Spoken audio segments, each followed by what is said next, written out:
troops, they come home safe. Salute to the flag.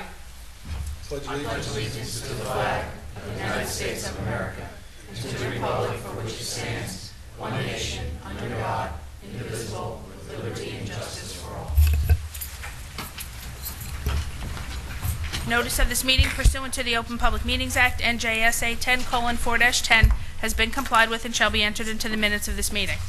Roll call. Freeholder Barrett Galante. Here. Freeholder Delina. Freeholder Polos. Here. Freeholder Rios. Here. Freeholder Tamaro. Here. Freeholder Valenti. Here. Freeholder Director Rapano. We have some presentations. No presentations this evening. We have proclamations. Only just commemorative resolutions. Remember the resolutions, please. The first is recognizing Piscataway's annual Reverend Dr. Martin Luther King Jr. commemorative breakfast. Next is recognizing Metuchen's memorial breakfast for Reverend Dr. Martin Luther King Jr. Next is recognizing Matthew Campbell, Tyler Marquez, Luke Myers, Joshua Platt, Anthony Police, and Kush Shah of Cub Scout Pack 148 in Island, as they have earned their Arrow of Light Award. Next is recognizing Ron Gardner of Colonia for his commitment to fundraising for the Make-A-Wish Foundation. And last is recognizing Peg Chester on the occasion of her retirement from Middlesex County. Is there a motion to adopt? So, second. Roll call.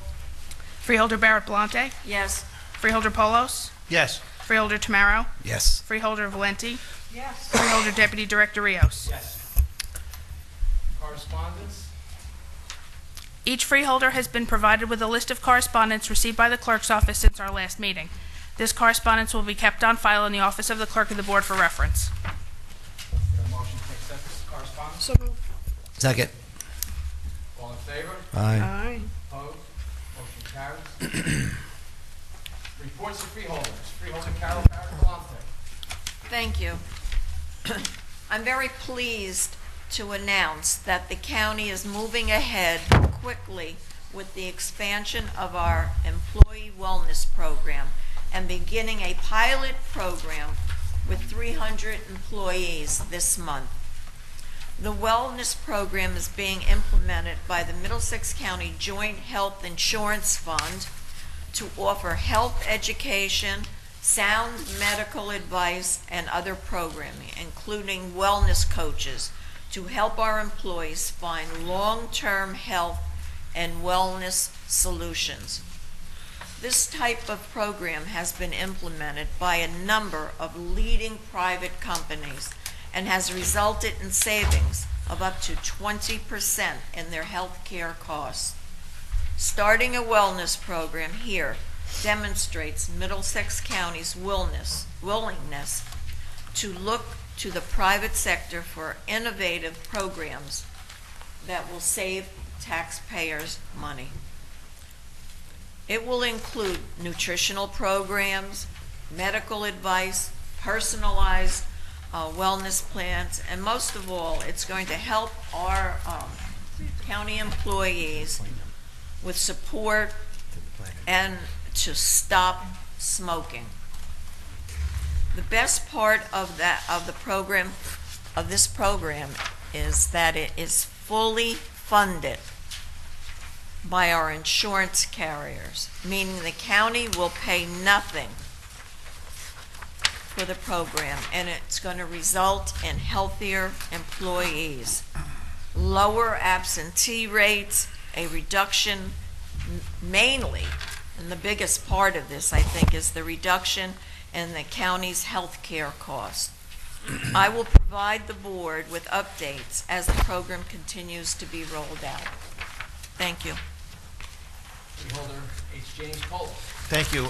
Just very briefly, we're continuing to work on the county's radio communications through our public safety department in an effort to try to further improve the quality of our communications. We'll be going out to bid very shortly for microwave operations. I want to thank Khalid Anjum and all the staff in public safety for helping put those bids together.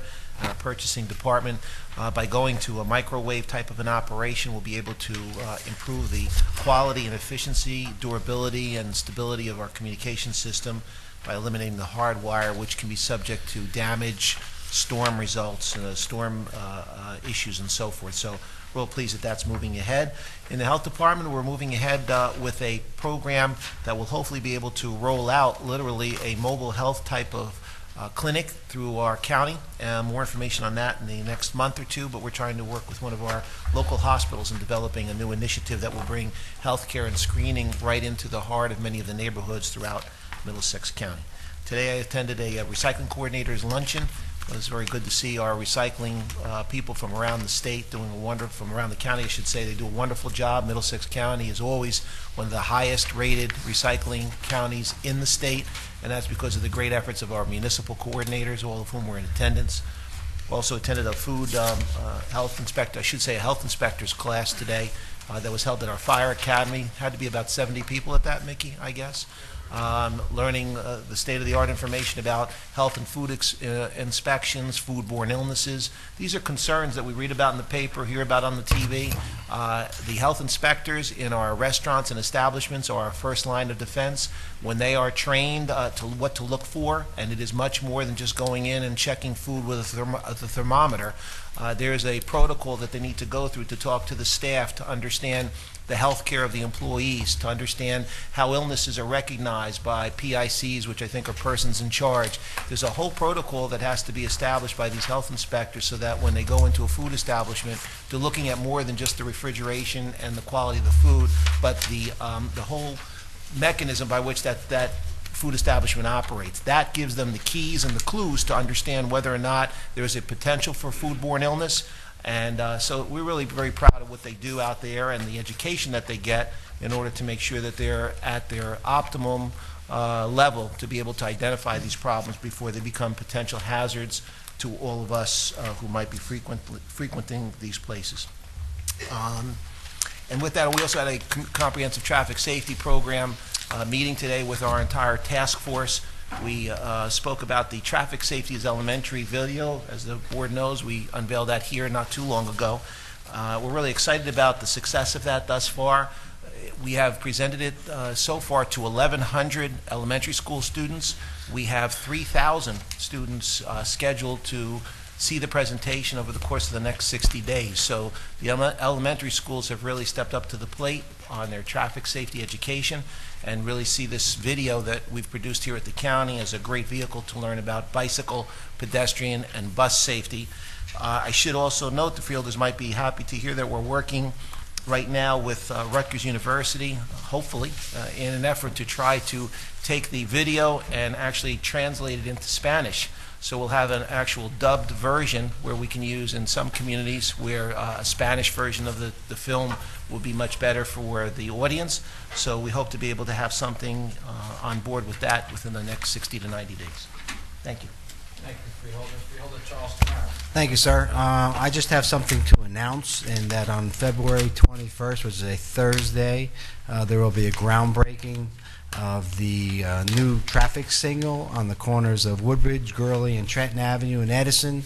All are invited, and time to be announced. We're working on a time now. And I want to, of course, thank our engineering department for working so diligently on this and moving the light along. They started in 2005, but they're not the ones who held it up. So I want to thank you. Freeholder Blanquita Valente. Thank you, Freeholder. We had a luncheon meeting, the annual meeting of the Senior Citizen Directors Centers, and it went very well. It was very well attended this past week. And I also have an update from McFoods. 434.4 tons of food were received and distributed in 2012. 145 tons were generated from our annual school food drive, Monroe Fall Harvest Food Drive, and 172 food drives from businesses, clubs, and organizations. We're really very grateful for this. 238 tons are received from product donations, including the Community Food Bank of New Jersey, Ferrero Rocher, Genesis Logistics, and local bakeries. 50 tons are received from Hurricane Sandy relief efforts from World Care Civilian Relief Center in Arizona, the Office of Emergency Management, and Mayco Division of Chart Pack. McFoods received $22,885.43 in monetary donations that allowed us to purchase items we were in need of throughout the year. McFoods also distributed to an average of 40 food pantries, soup kitchens, and social service agencies that came to our warehouse to pick up food each week. We would like to thank Central Vehicle for loaning McFoods a truck once a week to allow us to pick up more bread for our weekly distribution. And we would like to thank Public Property, the Road Department, and Parks Department for their assistance picking up donations from our annual school food drive that usually generates about 55 tons of food. Right now, we are gearing up for our 18th annual drive. Schools that wish to participate should enroll by February the 1st. Containers, bags, and flyers will be delivered to all participating schools by February 22nd, and students and staff should bring in their donations between February 25th and March the 8th. All donations will be picked up and delivered to the McFoods warehouse at the end of the drive. We want to thank everyone that has supported the McFoods program and encourage individuals, business, schools, and organizations to continue that generosity. We hope that 2013 will bring increased community awareness and activism.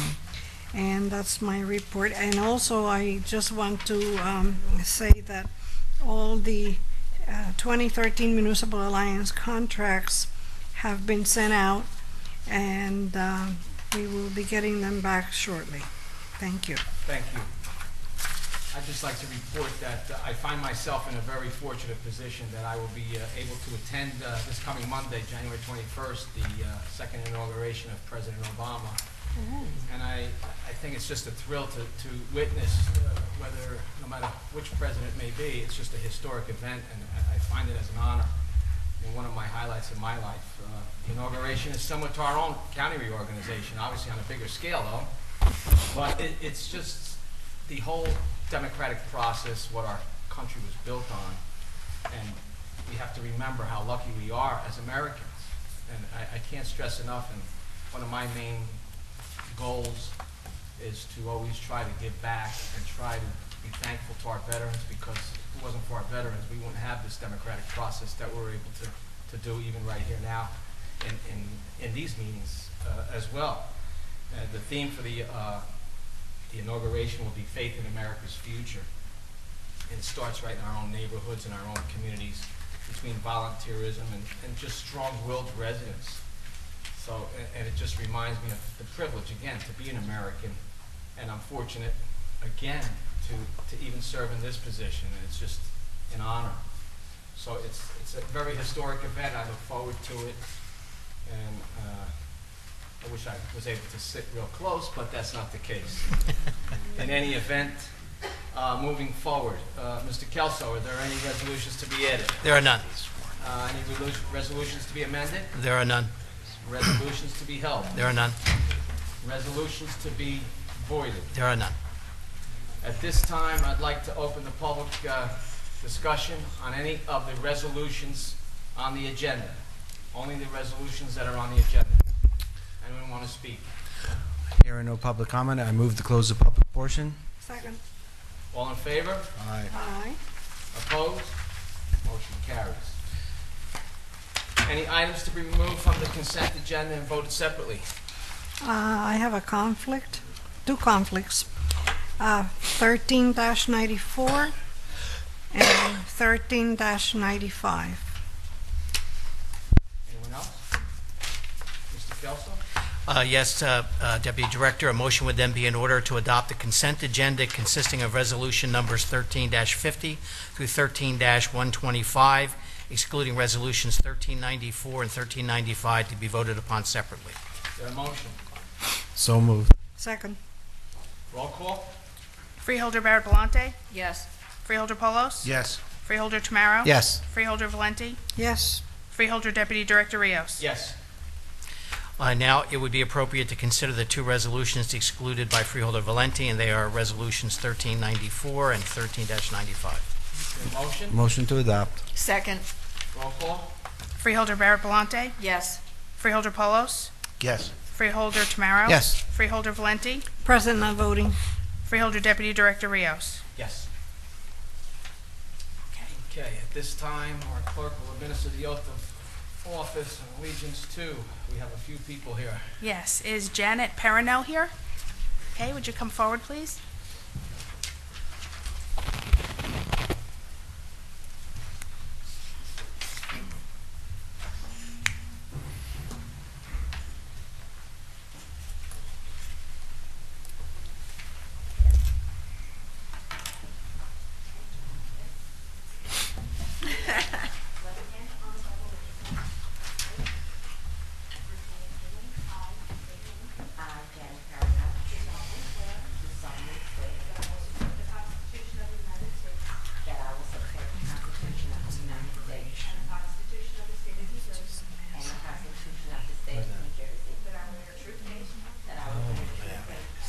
My parents went to and allegiance to the same and to the governments established I got some. in the United States and in this state under the authority of the people, and that I will faithfully, impartially, and justly perform all the duties of the office of member of Middlesex County Cultural and Heritage Commission according to the best of my ability.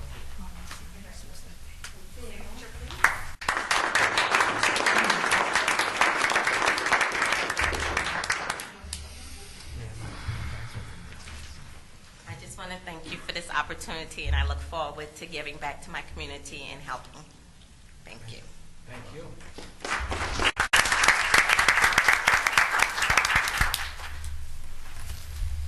Okay, if the members of the Agricultural Development Board would come forward, please. Jim G. Maurice, Robert Von Thun, and David Moskowitz.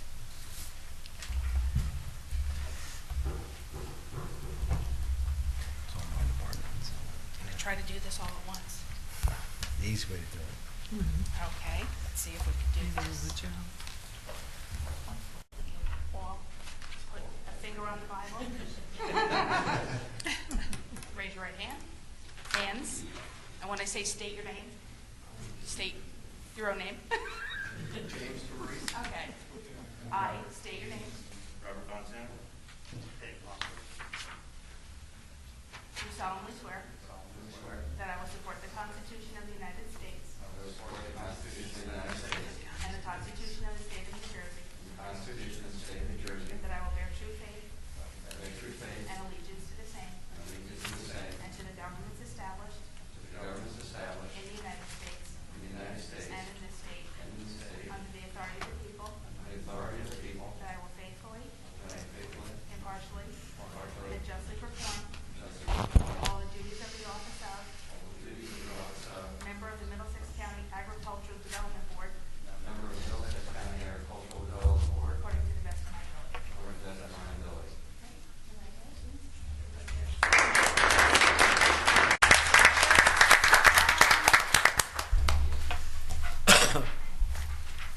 Sign, please.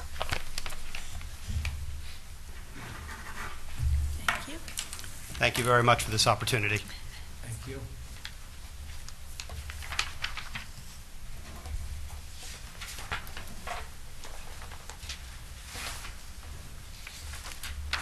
Thank you.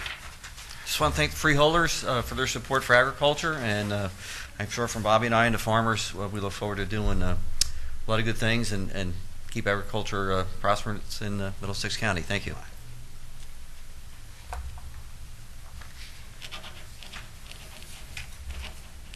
Thank you. Yes, thanks to Freeholders. I echo Jim's sentiments, and we look forward to keeping the agriculture community really strong in the county. Thank you. Thank you.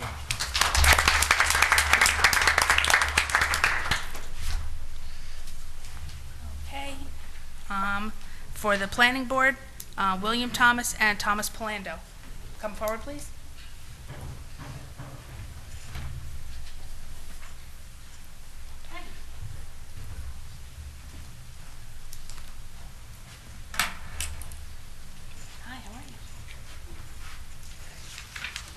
You know the drill. Okay.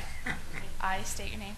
I, Thomas Polando, Do solemnly swear do solemnly swear that I will support the Constitution of the United States that I will support the Constitution of the United States and the Constitution of the State of New Jersey, and the Constitution of the State of New Jersey, that I will bear true faith and I will bear true faith and allegiance to the same and allegiance to the same and to the governments established and to the government established in the United States in the United States and in this state and in this state under the authority of the people, under the authority of the people, and that I will faithfully, and I will faithfully, impartially, impartially, and justly perform and justly perform all the duties of the office of all the duties of the office of member of the Middlesex County Planning Board member of the Middlesex County Planning Board, according to the best of my ability. according to the best of my ability. Thank you. Congratulations.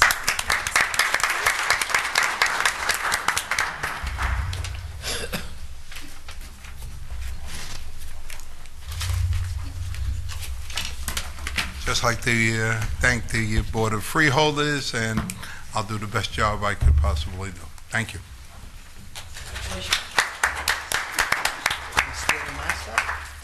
At this time, I'd like to open the meeting up to the public.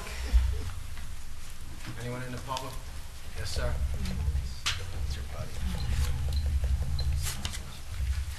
Good evening, Freeholders. My name is Charles Cradaville. I absolutely agree with what the director, or deputy director said about the how important democracy is to our country, and so I hope you'll hear me out. I wanted to speak about an experience I had. On December 14th, I went upstairs to the fourth floor of this building and picked up a document that looks similar to this.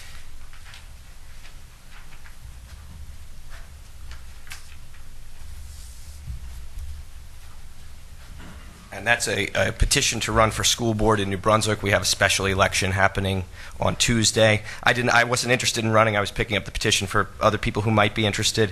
And at the top, you'll notice it says NJSBA nominating petition for special school election for New Brunswick. And I spoke to someone who works at that organization, the NJSBA. It's a nonprofit public service group, and they said that, quote, someone took a petition that we had and just changed the date and the language, and that this was not their work, and so this was a mislabeled petition. Not the most major error, but the title was incorrect. I also notice here on the second page, which I haven't shown you yet, it says that completed nominating petitions shall be filed with the county clerk on or before 4 p.m. on December 21st, 2012. And these were the petitions I was given, and I presume others were given as well. But in actuality, the county's position I found is that the deadline was actually a different date.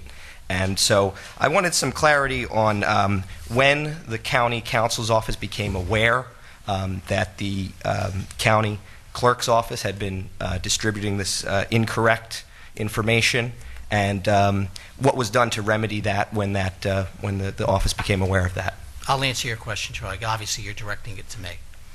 I received a phone call from Anthony Vignola, the attorney, special counsel for the New Brunswick Board of Education, on Friday the 21st, who indicated to me that the deadline of the 21st was not accurate and was contrary to law. That under the law, under Title 19 for school board elections, and true with all elections, that someone who wishes to get a petition to file to run for an elective office, and specifically for the special election and for a Board of Education election, has 10 days in which to return that petition. He cited case law to me, and he also cited the statutes. I reviewed that with him, and I agreed with him that under Title 19, the minimum of 10-day period is necessary. Since the notice of the election was in the newspaper on December the 13th, the 10 days would have expired on Sunday, December the 23rd. Therefore, the next business day would be the date in which the 10 days would expire. Therefore, I contacted the county clerk, told her that the deadline needed to be the 24th, and that she then accepted that opinion from me, from my office, and petitions were accepted on the 24th. The interpretation that Mr. Vignola provided to me, I agreed with. I think it's clear under the statute that there needs to be a minimum 60-day notice for any type of election, in this case a special election for school board, and that under the general provisions that someone has up to 50 days prior to an election to file the petition. The clear meaning of that statute is there's a 10-day window, 60-day minimum notice, 50 days before an election. The interpretation is logical as well because of the fact that the interpretation needs to give the greatest opportunity for the most people to be able to at least put their names on the ballot so that the people can decide who is going to be elected. And to interpret otherwise would to limit the number of people who would have a right to be voted upon, which, from my experience with you, Charlie, that's the kind of thing that you would be supporting. So our interpretation was that those petitions were allowed to be accepted, and indeed they were. I would also comment with respect to what you indicated about the petitions. From what I understand, the petitions that were used were taken off the website from the State Board of Education. Those petitions that were on the website had dates in them for the year 2012. But because this election was intended to be 2013, those new petitions were not yet on that website. So the individuals had the petitions. They must have changed the dates on them. I saw them at the county clerk's office. I indicated to the county clerk that that was reasonable because you look at substance over form, and again, allowed for the most liberal interpretation to permit people to be on the ballot, let the voters decide. And that's basically what occurred. Now, I'm not an attorney, but I agree with what you said. My qualm is that no notice was given to anyone that the deadline had been changed. That's not right. It's not fair. Notice should have been given to the public that the deadline was incorrect and that it was being modified. Well, again, it was Friday afternoon, the 21st. The deadline was extended to Monday. I can't answer the question as to what notice would go to who, whether that's the Board of Education or whatever. That's the answer. Thank you very much. Anyone else in the public? I'll move to close the public portion. Second. All in favor? Aye. Is there a motion to adjourn? So moved. Second. All in favor? Aye. Opposed? Meeting adjourned.